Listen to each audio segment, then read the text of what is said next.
Thank you so much for the invitation to speak with you this afternoon. My name is Denise Buchanan, and I was born in Jamaica.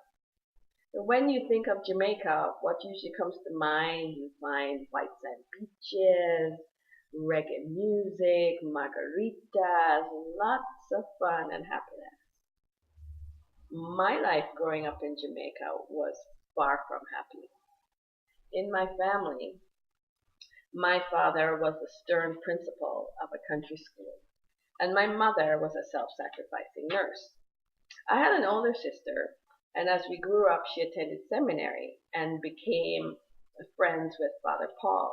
So he befriended the entire family.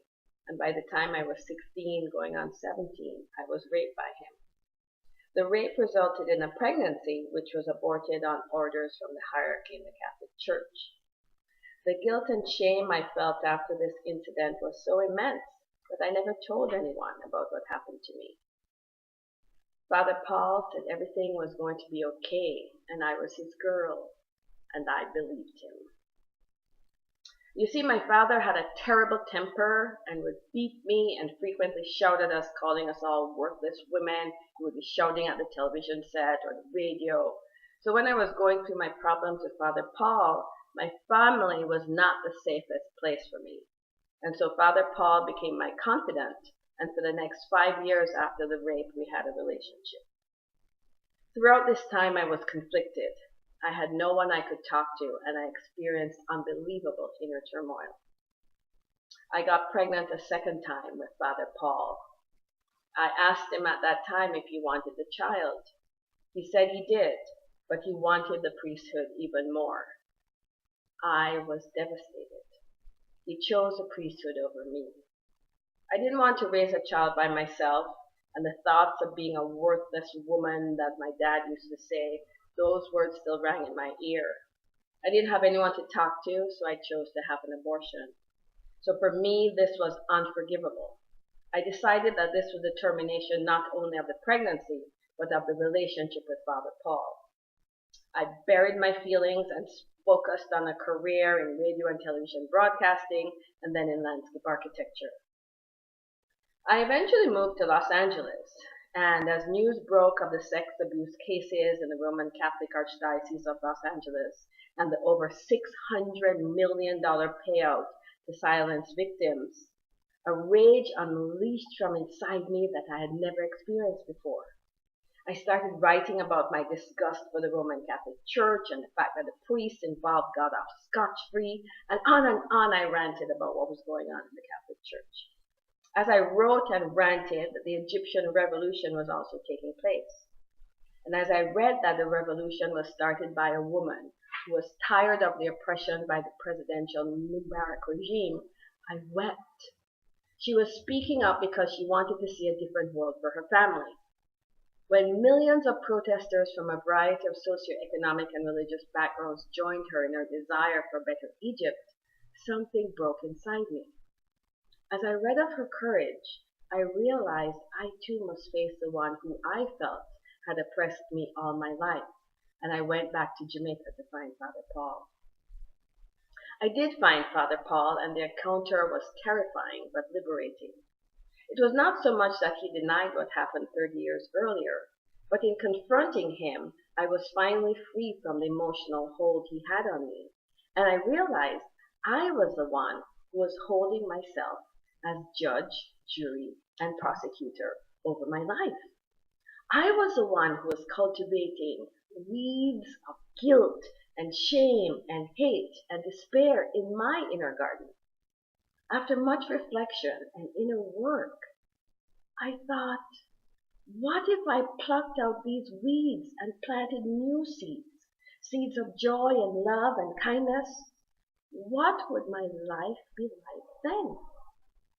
Sins of the Fathers is about my journey of freedom, freeing myself from the inner judge, jury, and prosecutor, and breaking free from the prison of my mind.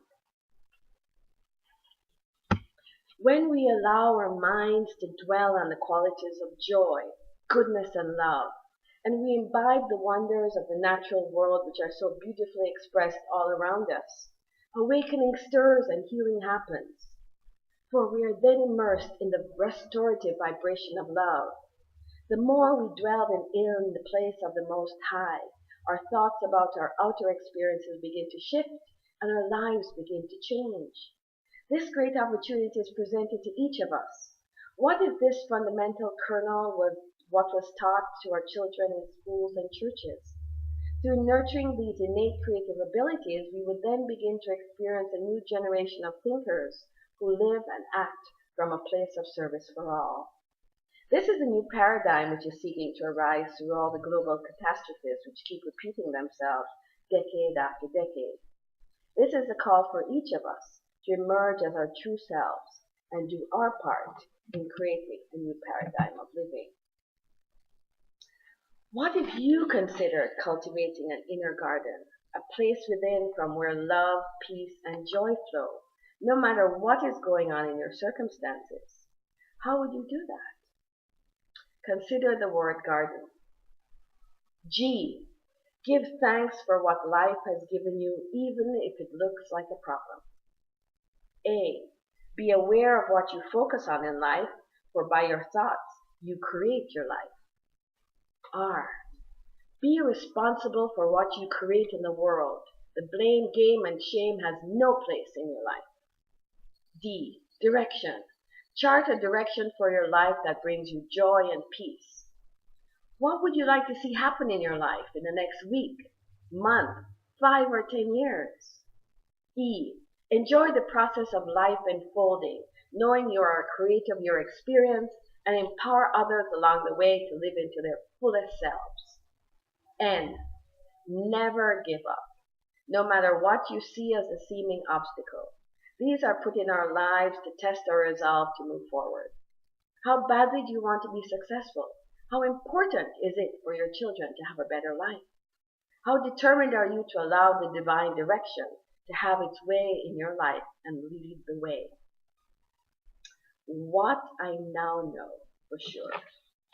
What I now know for sure is that real healing is an inside job. One that takes courage to face your demons and release the sin, the self-imposed nonsense that clutters the mind and causes dependence on substances, people, and religious icons in the quest for a savior. Heaven or hell is a choice, and wherever and whatever you find as your sin, whatever beliefs veil you from experiencing freedom, there's a solution waiting to be uncovered.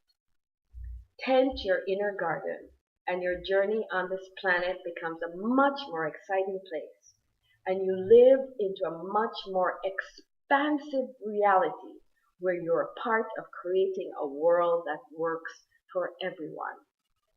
Sins of the Fathers is about tending your inner garden. Thank you so much. It's been a pleasure speaking with you this afternoon.